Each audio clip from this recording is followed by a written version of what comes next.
Ouais, né, oui. Émission de la vie publique, toujours on attend. Bon, bah, c'est la émission de la vie publique, c'est là, Robert Sousa. Alors, on n'y pas, on peut sa vie, toujours dans le sujet, ça là. Sujet, au débat dans la minute, il y a comment bino basi ya poto boko tika mibali na bino ya poto boko elinga mibali na kini. Donc Robert on peut sa vie na ye. Ouais. Encore une fois toujours émission na yango ya vie du public. Il y a Didier Masuki émission bolanda toujours na 3x www.didiermasuki.com. Il est en collaboration avec Dadouceur de Lausanne donc deux fois nous allons un grand prêtre Ninga Mukete, maman Langaya vie du public, ou Pema Ninga Mukete. Nous allons Robert Sousa. Robert Sousa, va à London, Robert Sousa. Il faut passer une émission à vie du public à PC. Pourquoi c'est à porter votre tika, va vrai job, va vraiment tout cabo, na porte va organiser, va jouer à Kin. Au moment où Simon Nanga Robert Sousa, deux fois. Jeep moi Ninga Mukete. Alors Robert, on peut se devant l'émission à vie du public. Robert, pourquoi? D'abord, merci de nous répondre à l'invitation à l'émission à la vie du public.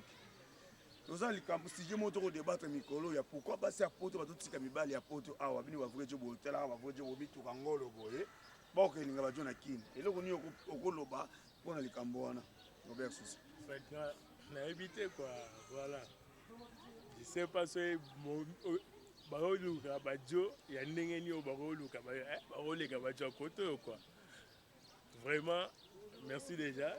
Rolando Rosora, il a émission Didier Masuki à vie de public.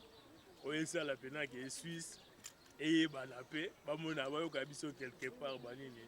Mais rapport à un habité, on a le solo, on a fait retour dans plutôt dans ma maman qui est biso Badjo.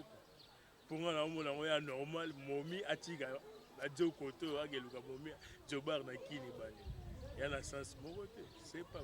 Mais il paraît que Badjo Moussou na poto ba na bien na momine bango ya uzo conseiller ba sambe ba tika ba baile ya ba mibali ya poto ba kelinga mbala. Alors on est en manque de dialogue, il y a on a souvent un couple Jo faut attendre pina ke o satisfaire besoin à momina. O yoki na masolo tout o alingi, o bobo ki o trier, o ezamala mubo, bo appliquer o akolo bobo ki. So conseil ni ko pesa kasi na ba momiango o bazo tika mbali awa o ba kelinga mbala na kini. Conseil ni ko pesa pour na bango.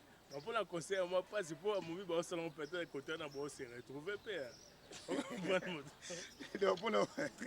Bon, merci beaucoup Robert. Alors, moi qui prend Robert Abi pour naïe, conseil peut-être peut-être bah mon même oiseau se retrouver dans mon abadjo yakin.